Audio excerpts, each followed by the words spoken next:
ओम शांति। आज बाबा के 13-5-21 के महावाक्य हैं। मुरली का टाइटल है मीठे बच्चे, तुम ब्रह्मा मुखवंशावली ब्राह्मण हो। तुम्हें बाप द्वारा ज्ञान का तीसरा नेत्र मिला है। तुम अभी ईश्वरीय गोद में हो। प्रश्न है, अद्वैत राज्य जहाँ दूसरा कोई धर्म नहीं, उस राज्य की स्थापना का आधार क्या है? अद्वैत राज्य जहाँ दूसरा कोई धर्म नहीं, उस राज्य की स्थापना का आधार क्या है? उत्तर, योग बल।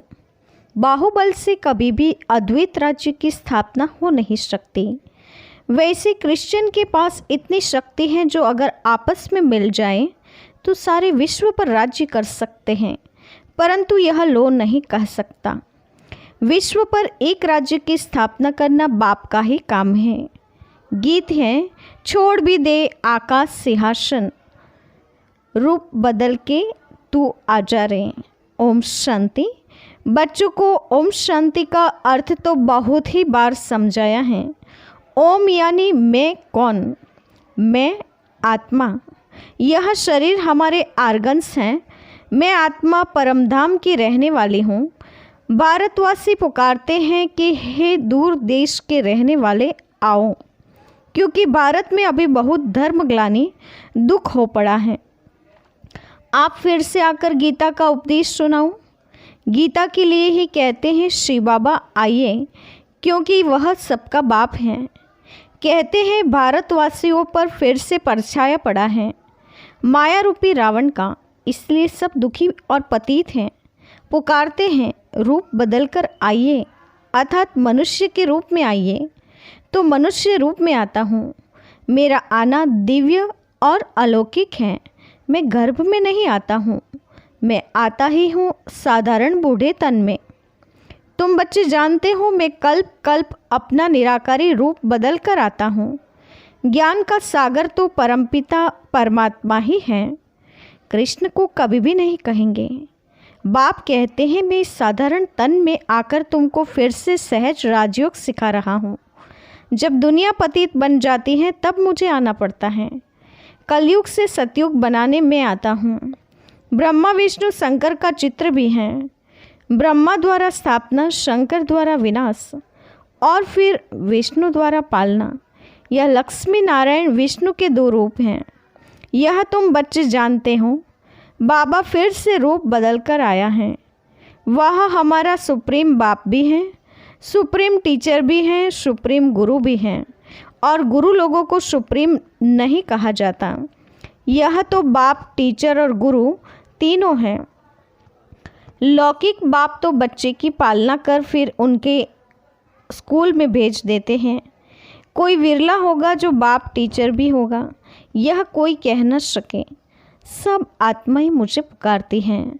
गॉड फादर कहती हैं तो वह आत्मा का फादर हो गया। यह गीत भी भक्ति मार्ग का है। सतयुग में तो माया होती ही नहीं। जो पुकारना पड़े वहाँ तो सुख ही सुख है। तुम जानते हो 5000 वर्ष का चक्र है।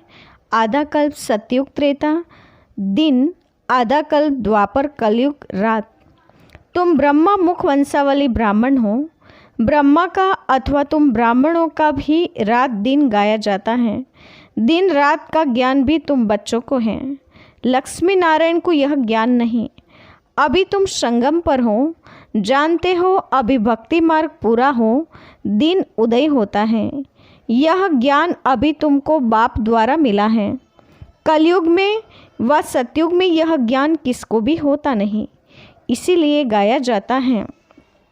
ब्रह्मा का दिन, ब्रह्मा की रात। तुम अभी सूर्यवंशी चंद्रवंशी राज्य पाने का पुरुषार्थ कर रहे हो। फिर आधा कल्प के बाद तुम राज्य गवाते हो। यह ज्ञान तुम ब्राह्मणों के सिवाय और कोई को नहीं है। तुम देवताएं बन जाएंगे, फिर यह ज्ञान रहेगा नहीं। अभी है रात्रि। शिवरात्रि भी गाई जाती है। कृष्ण की भी रात्रि कहते हैं, परंतु उसका अर्थ नहीं समझते। शिव की जयंती अर्थात शिव का रियनकार्नेशन होता है। ऐसे बाप का दिवस कम से कम 1 मास मनाना चाहिए। जो सारी सृष्टि को पतेज से पावन बनाते हैं, उनका हॉलीडे भी नहीं मनाते हैं। बाप कहते हैं मैं सबका लिबरेटर हूँ, गाइड बन सबको ले जाता हूँ। अभी तुम पुरुषार्थ करते हो राजयोग सीखने का। बाप तुमको ज्ञान का तीसरा नेत्र दे रहे हैं। आत्मा का रूप क्या है यह भी किसको पता नहीं है। बाप कहते हैं तुम आत्मा न अंगूठे मिसल हो न अखंड ज्योति मिसल हो, तुम तो स्टार हो, बिंदी मिसल। मैं भी आत्मा बिंदी हूँ, परंतु मैं पुनर्जन्म में नहीं आता हूँ। मेरी महिमा ही अलग है। मैं सुप्रीम होने के कारण जन्म मरण के चक्र में नहीं आता हूँ। तुम आत्मा इस शरीर में आती हो तो 84 जन्म लेती हो। मैं इस शरीर में प्रवेश करता हूँ, यह लोन लिया हुआ है। बाप समझाते हैं तुम भी आत्मा हो, परंतु तुम अपने को रियलाइज नहीं करते हो कि हम आत्मा हैं।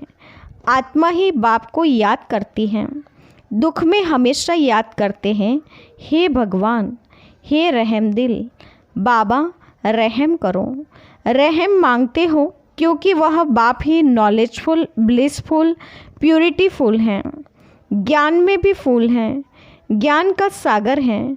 मनुष्य को यह महिमा दे नहीं सकते। सारी दुनिया पर ब्लिस करना यह बाप का ही काम है।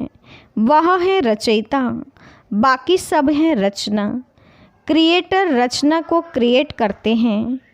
पहले स्त्री को एडप्ट करते हैं, फिर उनके द्वारा रचना रचते हैं, फिर उनकी पालना भी करते हैं, विनाश नहीं करते। यह बेहद का बाप आकर स्थापना, पालना, विनाश कराते हैं। आदि सनातन देवी देवता धर्म की पालना कराते हैं। सतयुग आदि में फट से राजधानी स्थापन हो जाती है और धर्म वाले तो सिर्फ अपना अपना धर्म स्थापन करते हैं। फिर जब लाखों करोड़ों की अंदाज में वृद्धि हो जाती है तब राजाएं होती हैं। अभी तुम राजधानी स्थापन कर रहे हो। योग बल से तुम सारे विश्व के मालिक बनते हो।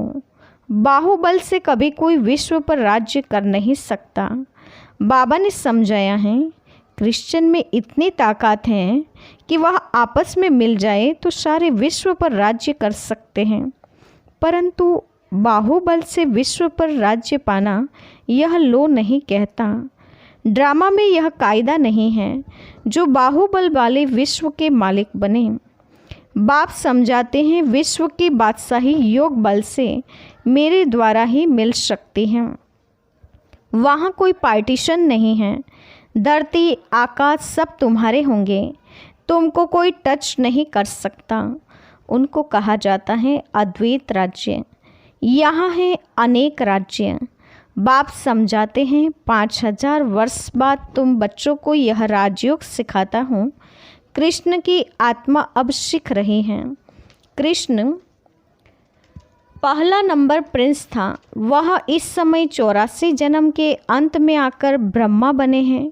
यह बच्चों को समझाया है सृष्टि का चक्र कैसे फिरता है। बाप फिर से स्वर्ग की स्थापना कर रहे हैं। अनेक धर्म का विनाश होने हैं जरूर, एक धर्म की स्थापना हो जाएगी। भारत ही 100% साल्वेंट धर्म श्रेष्ठ था। देवताओं के कर्म भी श्रेष्ठ थे, उन्हों की ही महिमा गाई हुई है। सर्वगुण संपन्न, 16 कला संपूर्ण, संपूर्ण निर्विकारी। पहले पहले पवित्र थे, अभी पतित बने हैं। फिर बाप आकर स्त्री पुरुष दोनों को पवित्र बनाते हैं। रक्षाबंधन का उत्सव इतना क्यों मनाते हैं यह कोई को पता नहीं है। बाप ने ही आकर प्रतिज्ञा ली थी कि अंतिम जन्म में तुम दोनों पवित्र रहो। सन्यासियों का तो धर्म ही अलग है। ज्ञान, भक्ति और वैराग्य यह तुम्हारे लिए हैं। तुमने देखा होगा पादरी लोग चलते हैं तो आंखें एक तरफ रहती हैं और किसी की तरफ देखते नहीं। नंस होती है ना, अब वह तो क्राइस्ट को याद करती हैं। कहते हैं क्राइस्ट गॉड का बच्चा था।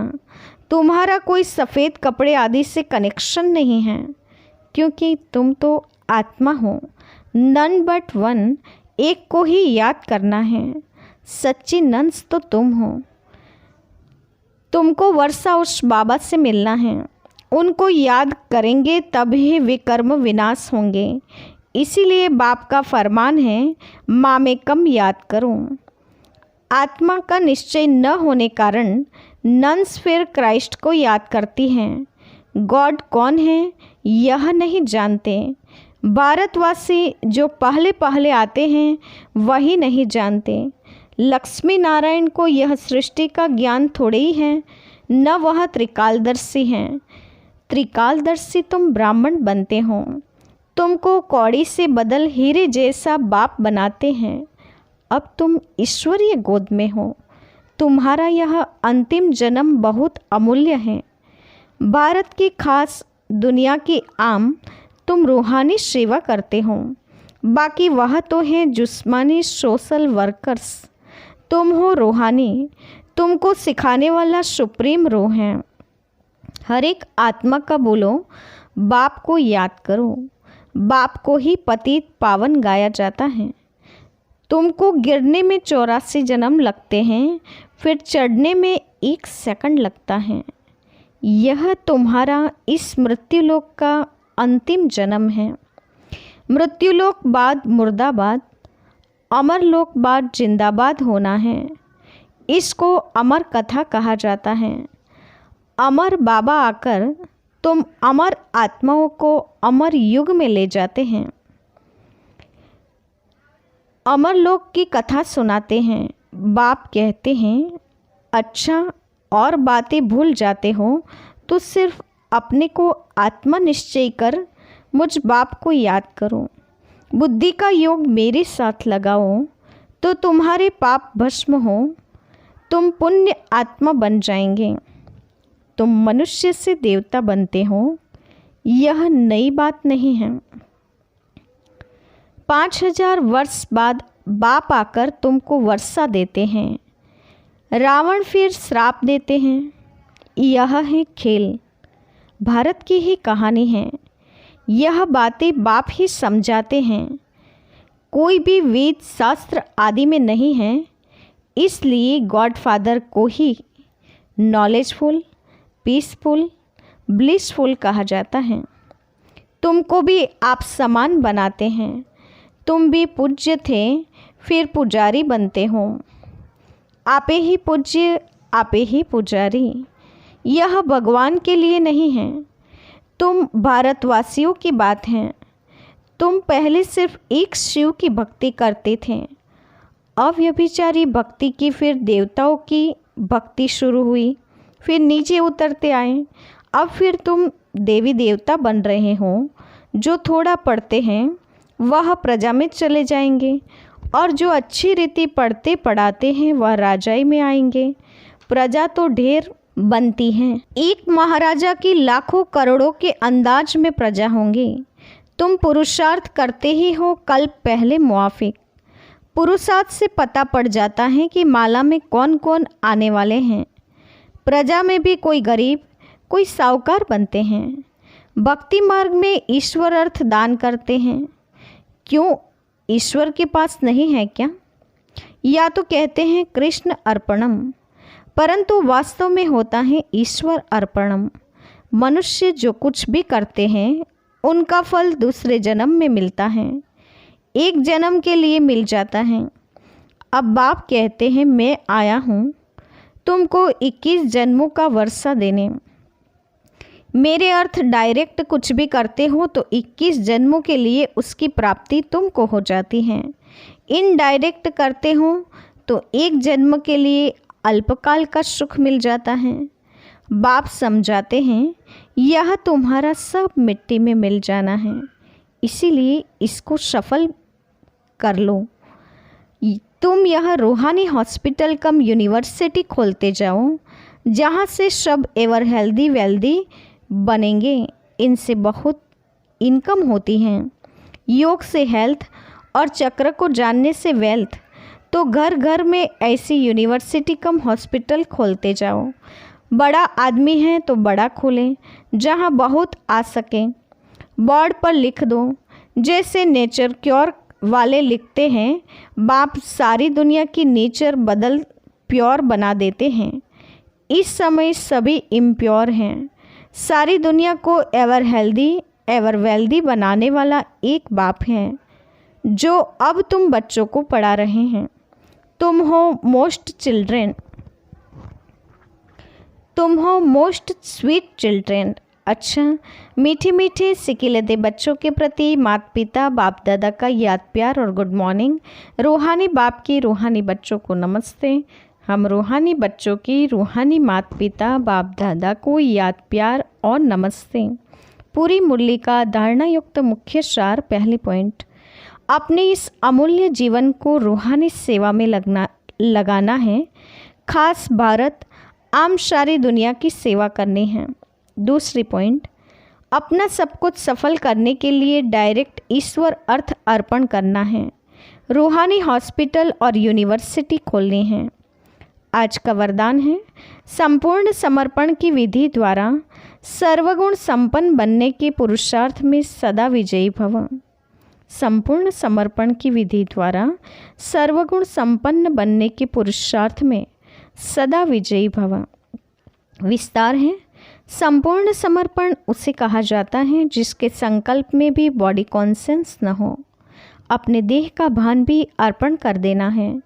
मैं फलाने हूँ, यह संकल्प भी अर्पण कर संपूर्ण समर्पण होने वाले सर्वगुणों में संपन्न बनते हैं। उनमें कोई भी गुण की कमी नहीं रहती। जो सर्व समर्पण कर सर्वगुण संपन्न व संपूर्ण बनने का लक्ष्य रखते हैं, ऐसे पुरुषार्थियों को बाप दादा सदा विजयी भव का वरदान देते हैं। स्लोगन है, मन को वश में करने वाला ही मन मना भव रह सकता है। मन को वश करने वाला ही मन मना भव रह सकता है। आज की मुख्य पॉइंट है, नशे की पॉइंट है कि हम ईश्वरीय गोद के बच्चे हैं। साथ ही बताया कि तुम ब्रह्मा मुख वंशावली ब्राह्मण हो। बाप द्वारा ज्ञान का तुम्हें तीसरा नेत्र मिला है और बाप जो अद्वैत एक राज्य की स्थापना कर रहे हैं उसका आधार योग बल है। बाहुबल से कभी अद्वैत राज्य स्थापित नहीं हो सकता है। चाहे बाबा ने कहा कि क्रिश्चियन लोग अपनी शक्ति के आधार से आपस में मिलकर भी विश्व का राज्य नहीं ले सकते क्योंकि यह लो नहीं है। विश्व पर राज्य करने की स्थापना करना एक बाप का ही काम है। इसलिए बाप अपना निराकारी स्वरूप छोड़कर इस देश में आते हैं। इसीलिए गाया भी जाता है, छोड़ भी दे आकाश सिंहासन। तो बाप अभी दिव्य अलौकिक जन्म लेते हैं और गर्भ में नहीं लेकिन साधारण बूढ़े तन में निराकार स्वरूप साकार स्वरूप लेकर हम बच्चों को अभी एक धर्म एक राज्य एक मत वाले आदि सनातन देवी देवता धर्म की स्थापना का कार्य करने के निमित्त बनाते हैं। साथ ही बाबा ने याद दिलाया कि तुम रूहानी हॉस्पिटल कम यूनिवर्सिटी खोलते जाओ तो सब उसमें एवर हेल्दी वेल्दी बनेंगे। इनसे बहुत इनकम होगी।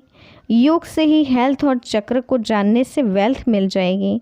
घर घर में ऐसी यूनिवर्सिटी और हॉस्पिटल खोलते जाना है, इसमें बड़ा फ़ायदा है।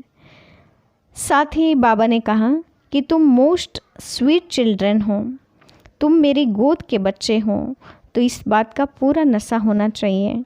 बाप अभी भारत को खास और आम सारी दुनिया की सेवा अर्थ आए हुए हैं। अपना सब कुछ सफल करने के लिए बाबा ने कहा कि डायरेक्ट ईश्वर अर्पणम करना है, कृष्ण अर्पणम नहीं।